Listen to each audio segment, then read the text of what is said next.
everybody. This is Sanjeev Mehra from the Institute of Marine Engineers. And today we have with us Mr. Hari Taneja and Mr. S.M. Rai. Over to you, Rai, sir. Thank you, Mr. Mehra, and good day to all. Welcome to the iTalk, a new innovative initiative of the Mumbai branch of the Institute of Marine Engineers, where we have the pleasure of learning and interacting with our seniors and stalwarts of the industry. Today we have Shri Hari Taneja, a personality who in the maritime sector has made a mark for himself, and though hardly need any introduction, but I would like to give a brief update about him. And I will also like to state that in today's interaction with Shri Taneja, we will limit ourselves to his interaction and affairs with the Institute of Marine Engineers. Though he has served the maritime sector in various fields, but because of his vast exposure with the Institute of Marine Engineers, there are so many things to discuss and talk with him that we limit ourselves to his interaction with the Institute of Marine Engineers. At the outset, I may say that Shri Taneja, probably I would not have many things to speak about him because I don't know where to start with. He is a 1956 DMET graduate and served on board shipboard on foreign waters before he settled in India and started his career with the Jayanti Shipping. Later on, many would not know, he joined the Lloyd Register Shipping and served them over a decade with posting even in abroad. Till he finally in 1974 was invited and landed in Indian Register Shipping, from where he retired as chief executive after getting Indian Register Shipping long-awaited membership to IX. He was also the president of the Institute of Marine Engineers from 1986 to 89, and in his meritorious services, he also served the Maritime Engineers Review India for a longest tenure of 8 years. So Taneja Sahab, I will keep my introduction about you to this brief limit. I will not talk about your awards, achievements, and membership that you are enjoying today. Just to mention that Mr. Taneja is a recipient of the awards from National Maritime Day Celebration Committee, the awards of the NMDC. He was also recently awarded the highest award of the Institute of Marine Engineers for his outstanding contribution to the maritime sector.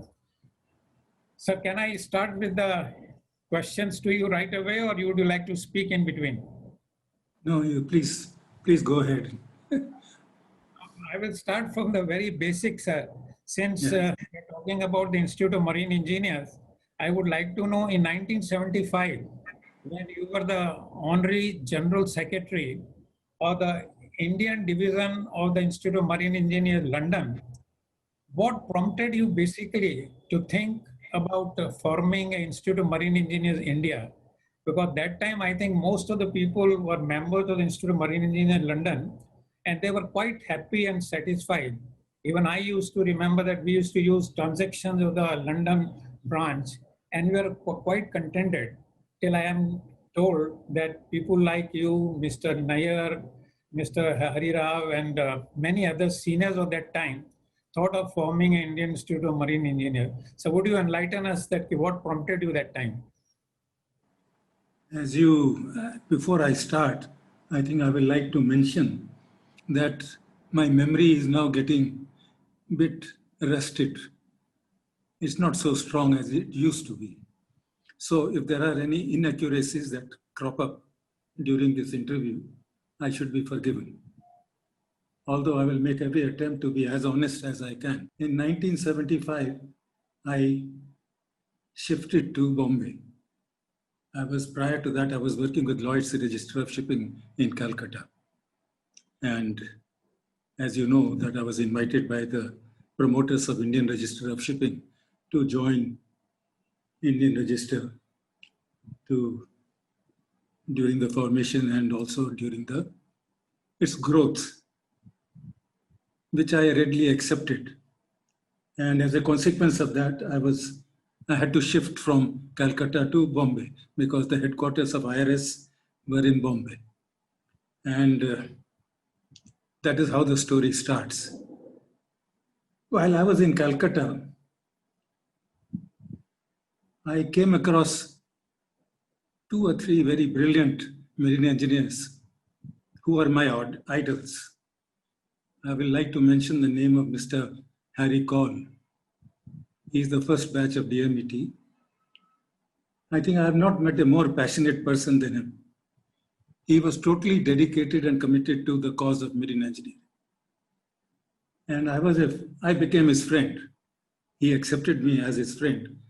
And I learned a lot from him. It is during this period that Mr. Srivastava, C.P. Srivastava, came to Calcutta in one of the passing out parades of DMET. And Mr. Harry Cole sought an interview with him to make a representation to him. And I accompanied Mr. Cole and met Mr. Srivastava. This was in 1971, 72. I don't remember the exact year, but sometime in the early 70s. And we brought to the notice of Mr. Srivastava that the chief engineers on board the shipping corporation ships were not at the same level as the masters on the ship. Matter of fact, I remember visiting one of the ships as a Lloyd surveyor, where the chief engineer cabin was next to the chief steward's cabin on the main deck of the ship.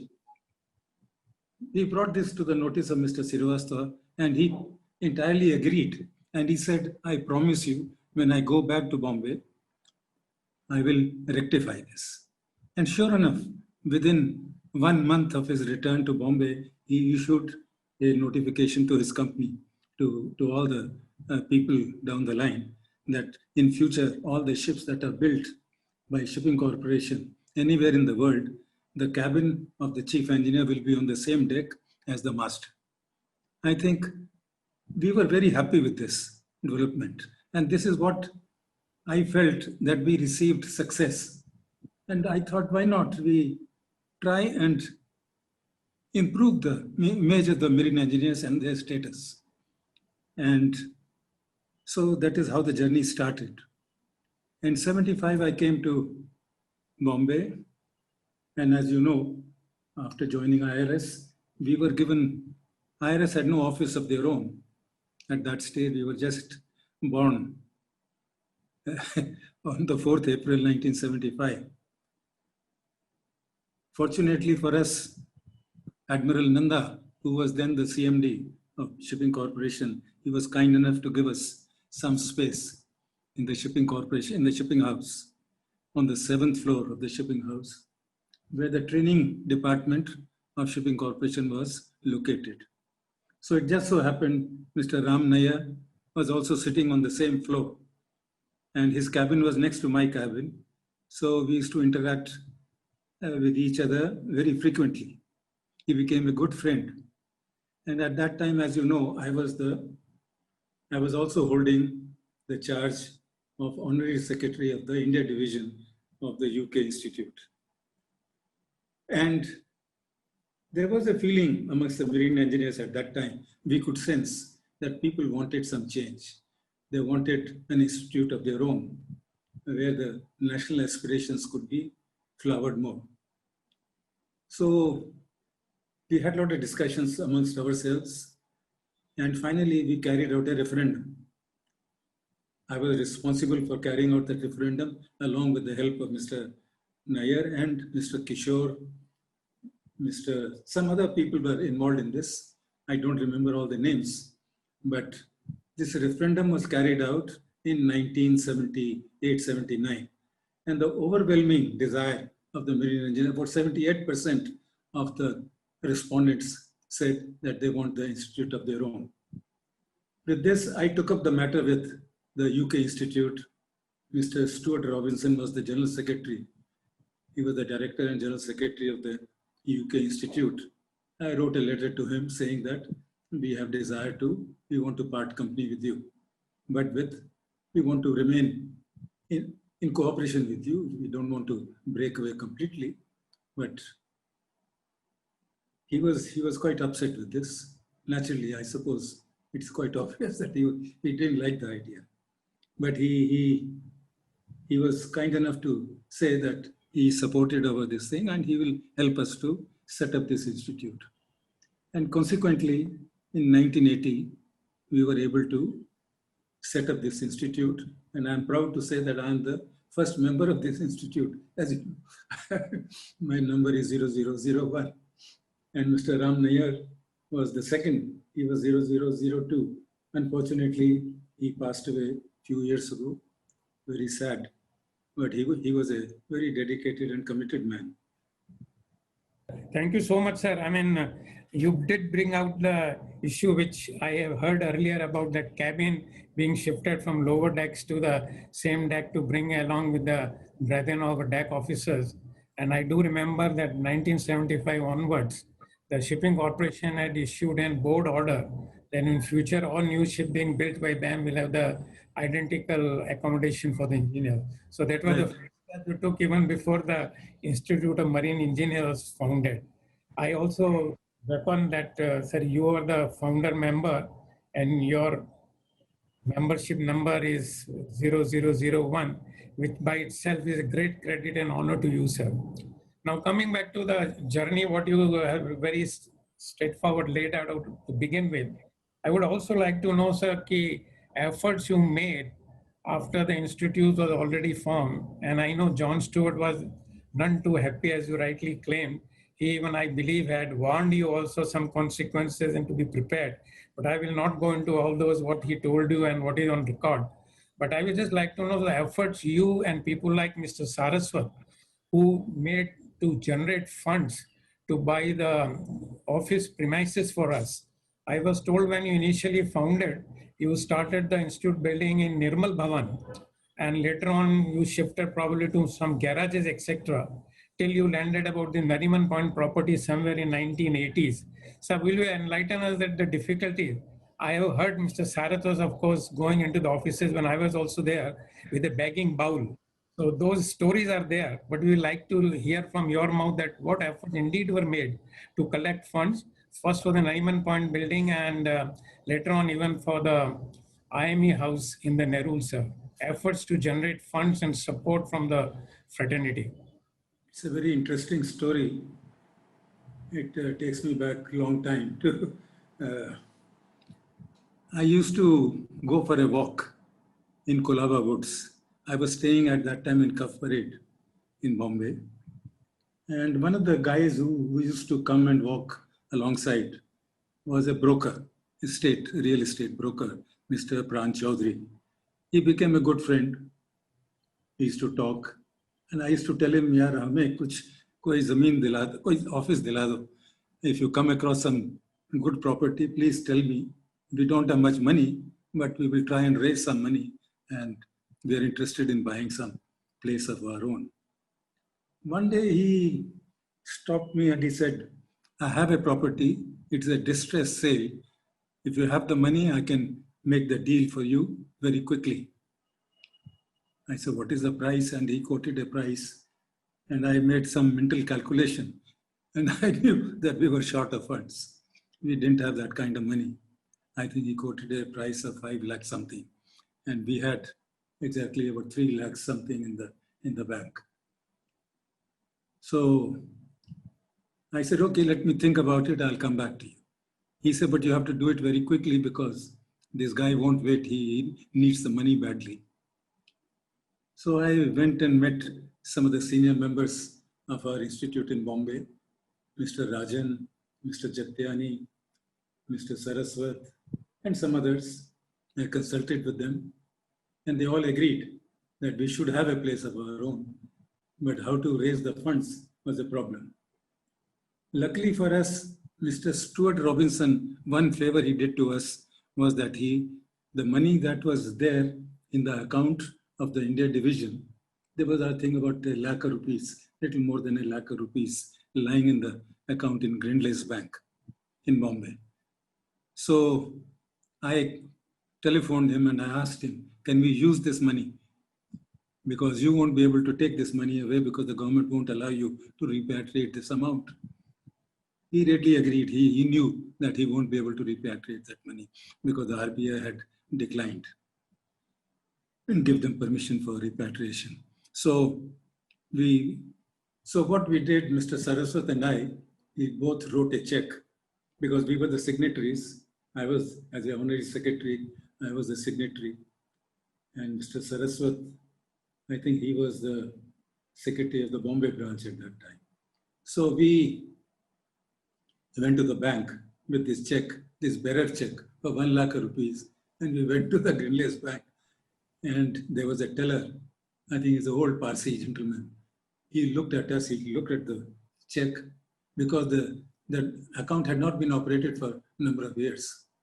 And money was lying there. So he looked at us with great amount of suspicion. We were scared that he might ring up the police or something. So anyway, he took the check and he disappeared after that. He came back after 10 minutes. We were waiting and sweating in the meantime. And then he put on his glasses and looked at us again. But luckily he cleared the check and we collected the money and we got out of the bank as quickly as possible. So that helped. I think that 1 lakh rupees came in quite handy, but still we were short.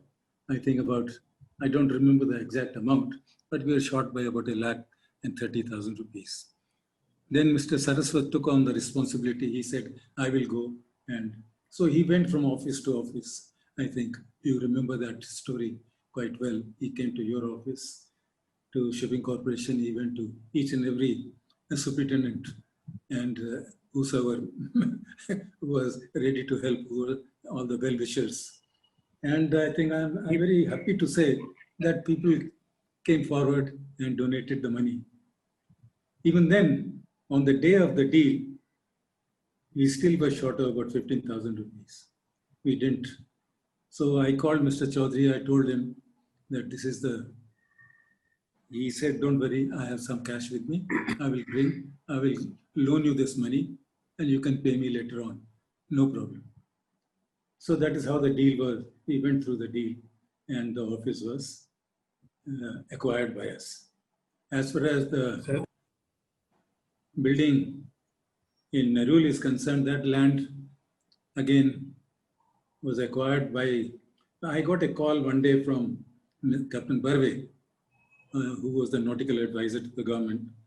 He called me and he said, you know, there is a proposal from the Maharashtra, from the CITCO, that they are going to give some land to the marine institutes. Anything to connected with maritime community, they will give some land at a concessional rate. Are you interested? Is your institute interested? I said, very much. We are very much interested. And I said, who do I contact?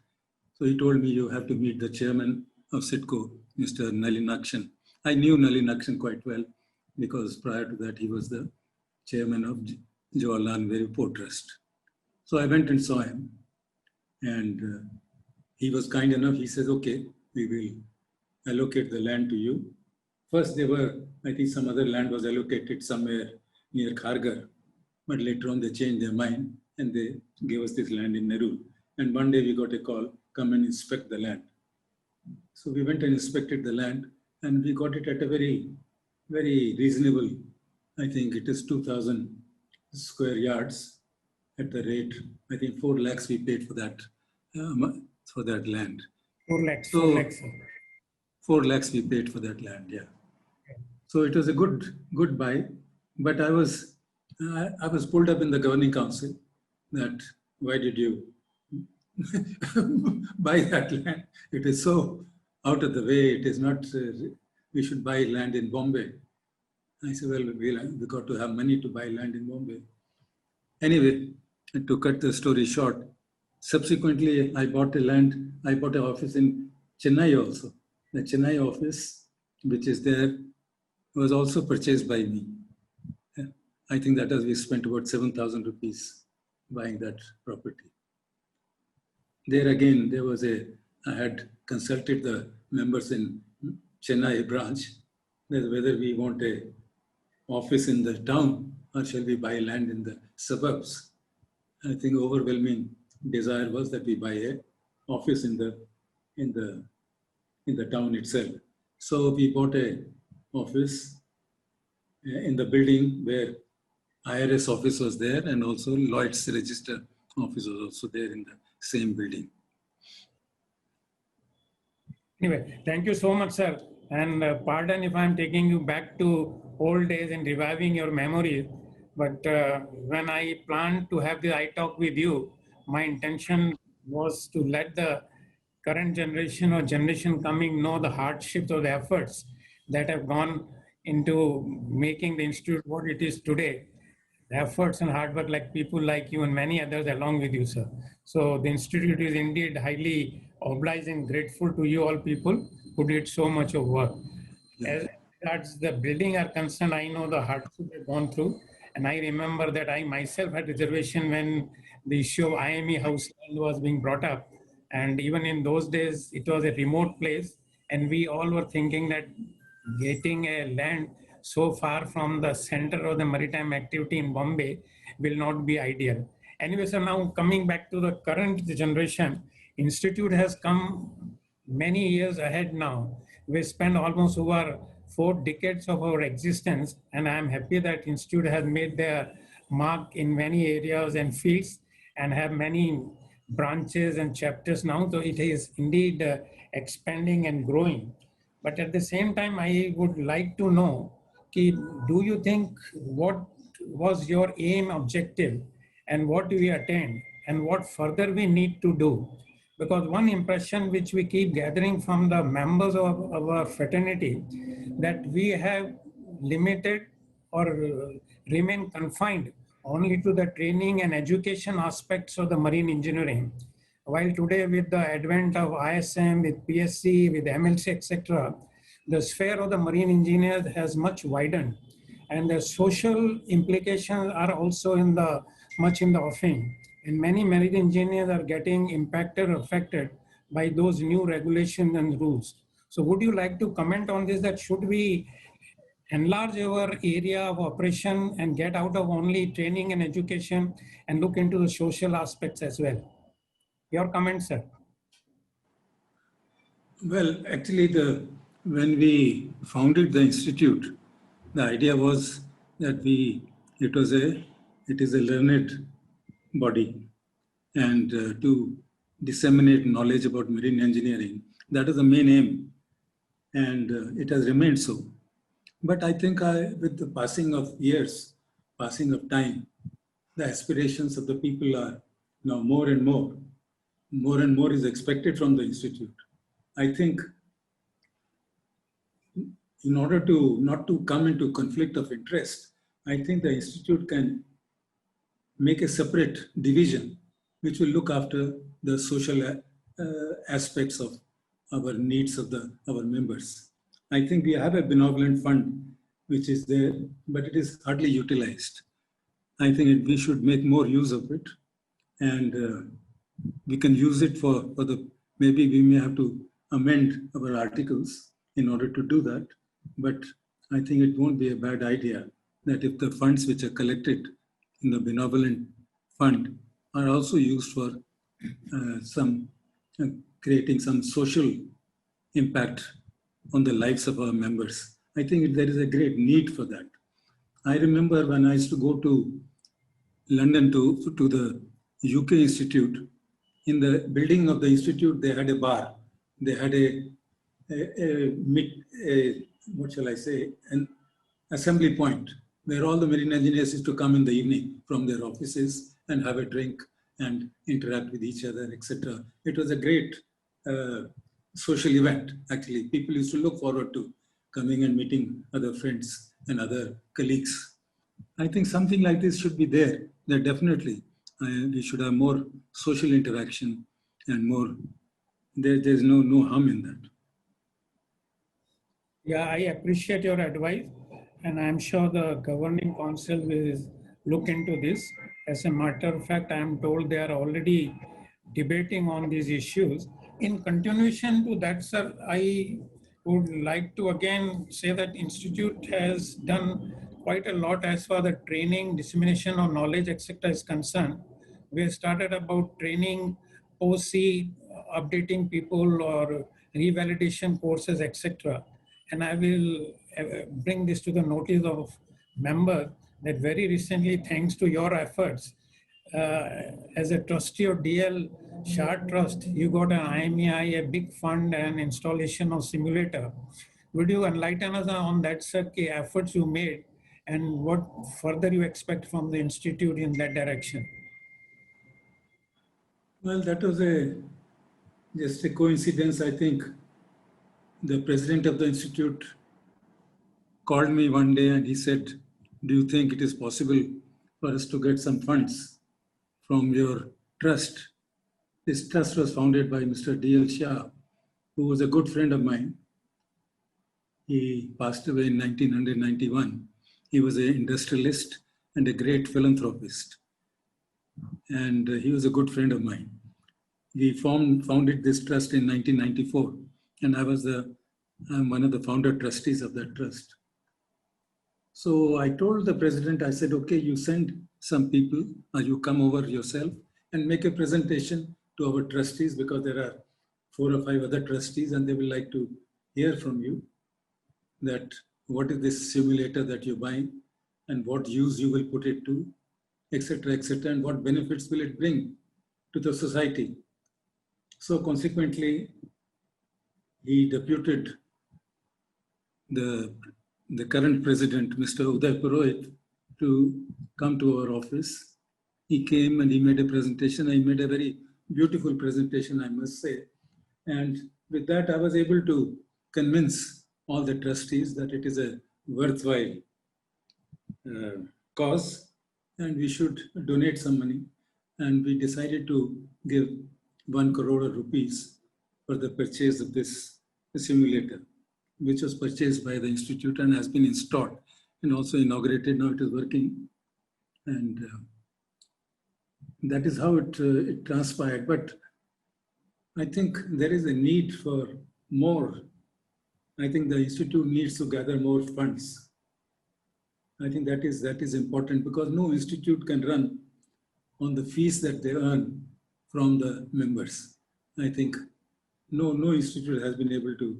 We were fortunate that we were able to earn some money through the conferences that we have held, like in Marco, and also Chennai branch has held some conferences there in Chennai also. Sorry? WSF, sir, they have been holding every 4 years, like we in Bombay are doing in Marcos, they do Yes. WSF. That is right. I've attended a couple of them. And so all these have been very useful in collecting some funds, I think, which are badly needed by the institute, because if the institute has to develop and has to extend its services, better services to its members, I think we need more funds. Without the funds, nothing is possible in this world. While I thank you for initiative and support you extended through the DL Shah Trust and provided us a huge sum, and you also mentioned about the conferences that we are doing. I am actually agreeing that in Marcos, WSF, and even Bombay branch held a WMTC in 2009, which was a major source of our revenues to sustain and plan our future action. Any other thing what you would like to suggest that other than in conferences? Because lately one observation we have made is that now conferences are being held dime a dozen. When we started in Marcos way back in 86, around that time, probably we were the only association organization who could plan and do a conference of that type of that international level. But today there are quite a few. So there also our challenges are on the increase. So I personally feel that we'll have to widen our network to not only make our presence felt, but to look for source of revenue. I'm sure you are aware that very recently, Mumbai branch has started some sort of a management courses. One thing which the engineers always felt that they were not adequately trained or groomed about commercial aspect of shipping. So I'm sure, sir, you will be happy to know that Mumbai branch for the Institute of Marine Engineers India, they have started a 1 year's online course for the commercial aspect of shipping. So something like this, we personally feel that we need to do at other branches also. So I would like to have your opinion about that, sir. Yeah, I'm very happy. Actually, I learnt about this, that the Bombay branch has started this. It is a very good initiative. I called up Mr. Vijendra Jain. I told him that it's a very good initiative. It definitely is. You know, I don't know whether you're aware that some time ago, the Narottam Mukherjee Institute of Management invited me and honored me with a Lifetime Achievement Award. And I was very happy. And I was very happy to learn that the present Director General, Secretary General of the NMIS is Mr. Shardul Singh, who's a marine engineer by profession. I was very happy to learn that. I think what I would even suggest that there are a lot of avenues which are available. Why not we think of having some tie-up with some organizations abroad where our marine engineers, after suitable education and training, they can become brokers, charterers, they learn about the art of chartering, etc., etc. I think these are some of the, like the Southampton School, university gives this degree in shipbroking and ship chartering. Why not we look at that also? But NMIS is a very good initiative. I'm very happy. But it's not a source of income. I think source of income, we also got to look at what are the other sources of income. Now, as far as NMIS is concerned, I'd like to also mention that my trust, our trust, which is DL Shah Trust, which we talked about just now, we've been giving scholarships to students there. And the 50% of the fees is paid by our trust. If anybody is interested in availing of that, they're most welcome to do that. I must mention it to, I didn't mention it to Vijendra Jain, but you can mention this to him, that 50% of the fees can be given as scholarship by our trust. We will take it further and even bring it to the notice of our governing council. Now, what I would do, sir, I will shift from the affairs of the institute and we'll move to one other aspect where we have enjoyed your expertise, is about journalism. The Institute of Marine Engineers also takes out a monthly journal, Maritime Engineers Review India. And for years before, during your time when you were secretary of the Indian division of the London branch, we were affiliated with the London MER. But I think it was again your initiative where we said, no, we will have an independent MER of India. And we started with this. I'm also very proud to say this, that you have the longest tenure of about 8 years as the chief editor of the MER. So would you again like to explain us to let we all and the younger generation know about the effort that have gone into making MER what it is today? When we started in 1980, of course, naturally, we didn't have any journal or anything like that. But after talking to Mr. Stuart Robinson, he readily agreed. He says that we can give you our journal and you can reprint it in India. So that is the agreement that was reached with them. But that was provided we have a dual membership. That means the membership of our institute as well as membership of the UK Institute. This carried on for some time, the dual membership, but the concept didn't catch on because I think people were not interested once they started to get MER, because the only thing that I think our Indian members were getting from the UK Institute was a copy of MER, which they started to get from India itself because we were reprinting it and distributing it to our members in India. So after some time, this reprinting, you see, in the initial stages, we were just reprinting whatever we got from the UK. And except the advertisements. We used to remove the advertisements, but the articles were same as the original articles in the Institute MER, in the UK Institute MER. And this went on for quite some time till we started to get our own articles. You see, in those days, I think our own marine engineers were not so very comfortable with writing and getting their articles published. But over a period of time, I think things have changed. I think we have come a long way. We have some very talented and very, I must say, very intelligent marine engineers today. And they have written some very good articles. And these are being published regularly in our MER now.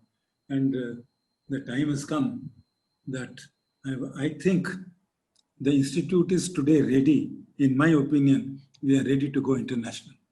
And we should go international. I think. Thank you so much. Very nice to hear your very words. We have remained limited to India. I think with the knowledge and with also the manpower, we are manning so many thousands of ships all over the world. And also most of the ship management companies are being manned by our own people, our own Indians, I think. So the time has come that our institute should go international. And we can replace, I think, other institutes very easily today. I think the only thing, it requires little initiative on our part. I think the governing council should pay attention to this aspect. And we have to evolve some strategy how to achieve this. But we can do it. I'm sure we can become a very renowned international organization. I am fully with you, sir, and much grateful for your very supportive and encouraging words. And I share that MER standard today is indeed in line with most of the world journals. Articles and writings, what we are getting from our own membership are commendable. So this must be taken further. Absolutely. So coming to I have one more issue to discuss with you and take your opinion. Like you very rightly praised our marine engineers fraternity. We have some very brilliant engineers with vast experiences, but a general feeling is that our marine engineers or any professional body in India, that includes even CMMI or nautical architects as well, and Institute of Marine Engineers, of course, we somehow are not finding our places in the regulatory regime, whether it is with the government policy makers or with the Director General of Shipping, etc. Though I am also happy to share with you that we have been able to make some inroads with the Directorate. Thanks to the Director General of Shipping, who had valued the contribution and support extended by marine engineer. So some way we have been able to make entry into, but this still needs the much felt, particularly in the policy matters. So how to make a road there, sir, that government at least takes views. They may not agree with whatever we say, but at least some views of the people who are operating the merchant navy or shipping, they at least should be taken on somewhere on for consideration. I agree with you on that, I think, but the efforts have to be made. This doesn't come naturally. We have to go out and sell ourselves, We have to make people know that there is a institution called Institute of Marine Engineers, and we have some views on certain subjects, and our views must be heard. I think we have to consciously do this. It will not happen automatically. Some efforts have to be made. I think in the olden days, we were given representation on many bodies. I don't know whether we are still represented on various governmental and non-governmental bodies, but I think we should continuously make efforts to. I will second, there's in the olden days, the Institute of Marine Engineers had some voice and representations in most of the governmental bodies. And I would particularly name Dr. C.P. Srivastava when he was chairman. He always used to call representative Institute of Marine Engineers for any policy making meetings whenever they were held in shipping corporation or nearby areas. But this is a field of which we really feel we'll need some guidance or advice from seniors like you. So we'll approach you, sir, how to make inroads there, and we probably will come back to you, sir. So I will have some further questions to you about uh, these technological advancements. There have been a lot of technological advancements, and particularly the e-governance, etc., coming in.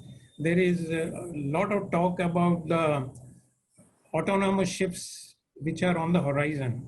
So how you feel will be the future of marine engineers in the coming years when autonomous ships may find real ground?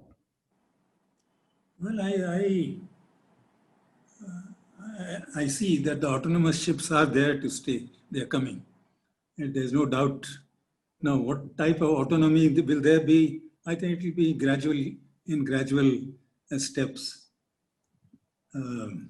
Completely 100% autonomous ship is still a dream, I think. It will take some time, but it is going to come. It is because disruption is happening. Because Industry 4.0, as you are aware, is there everywhere. All industries are getting disrupted, and shipping is no exception to that. I think this sort of disruption is coming in all transport industries, road transport, railway transport, in shipping, in coastal shipping, in every kind of shipping, industry. The disruption is going to take place. I think to answer your question, I would like to refer you to the article which has been recently published by ICS, the International Chamber of Shipping. They have carried out a study on this subject, and I think it will probably give you all the answers that you need on various types of autonomy, which is as it comes gradually till we reach a full autonomous state. But I don't see that it will, I see what will happen is, I think it's not going to affect the marine engineers, but we won't be having marine engineers of the same type. I think we will have to have marine engineers, more intelligent marine engineers, more smarter marine engineers, I think, and probably they will have to be retrained, reskilled, and they'll have more knowledge of. So it will happen, but I don't think that it is going to affect, because all that it will happen is that instead of being on board the ship, they will be on shore. More people will be on shore, but they will be smarter. There will be smarter marine engineers, and they'll be highly skilled marine engineers. You are convinced that the future generation of marine engineers will be smarter, and I agree with you there. But at the same time, Sab, I would like you to share the fear of the coming generation about the employment prospects with the already strength on particular ships or every ship now reducing from the time, I mean, you and me used to sail when you used to have 60 or 70 people on board. Today, number is around 20s and 30s. And with autonomous ships coming, probably most of the people will be shifting to ashore. So I really have fear that the number of engineers to this profession will dwindle and will reduce. So that has to be taken care of, and we should be prepared for that. I don't think so. I do not agree with you, Mr. Rai, on that. I think there will be no reduction of manpower on the ships. There will be reduction of manpower on the ships, but I think they will be replaced with manpower ashore. And I think this manpower will be, as I said, smarter, and they'll have higher knowledge, and disruption is bound to take place. It is bound to take place, but I don't think it will lead to loss of jobs. I don't think so. This is a very nice to hear that. That is very comforting and soothing to the generation. As I said, I just conveyed their fears and views, because that is a general perception which is floating in the industry. They are little concerned that with autonomous ships, they do not know their future. So I actually have many questions, but not related to institute as such. And I will not like to go into your other areas of Indian register shipping and quality and your expertise into management and all that. But I would like to hear from you, sir. Would you like to add anything further to what I already interacted with you? What institute should look at? What should be we plan for future so that we still keep making our presence felt? No, I don't think I need to say anything more because I've said enough already. The institute is in good hands. I'm happy. But I think one thing that I think we should take care, that institute should remain in the hands of the marine engineer. I have begun to see, one of my fears is that we have started to give our platform to non-marine engineers. I think we have earned this platform with great amount of effort. It is our platform. And I think we should not let go of this platform to non-marine engineers. Why should we? After all, we have spent a lot of time and money and effort in building the institute. This is the fear that I have. I think there is a tendency to please others. I think this is something that I deplore and I am not in favor. And you I said have nothing more to say. thank you so much, sir. And before I conclude, I will take this opportunity on behalf of the entire marine engineering fraternity to pay our respects, regards, and our gratitude to you for your guidance over the years. You have been mentored to most of them, including me, as I said. I have learned under you, and I picked up serving the Institute of Marine Engineers under your guidance. So I hope that feeling continues, and we continue to look forward to your guidance and support in future. Thank you. Thank you, Mr. Rai. Thank you. I'm so grateful to you. I'm grateful to the Institute of Marine Engineers, Bombay branch, for having arranged this iTalk, which is very, very useful. I wish it had been done much earlier when I was still younger, but because I'm forgetting many things now. I compliment your memories that you still remember 70, 75 Kolaba Woods and Mr. Chaudhary's name as your real estate agent, and recollect what Saraswat went collecting funds, and Mr. Nair and Mr. Joseph or Mr. Sen Gupta and everything. It was indeed a pleasure talking to you today, sir, and look forward to your continuous support, sir. Thank you. Thank you. Thank you, Mr. Rai. All yours now. And thank you, Mr. Mehta. Thank you, Mr. sir. Mehta, thank you so much. Thank you, sir. Thank you very much.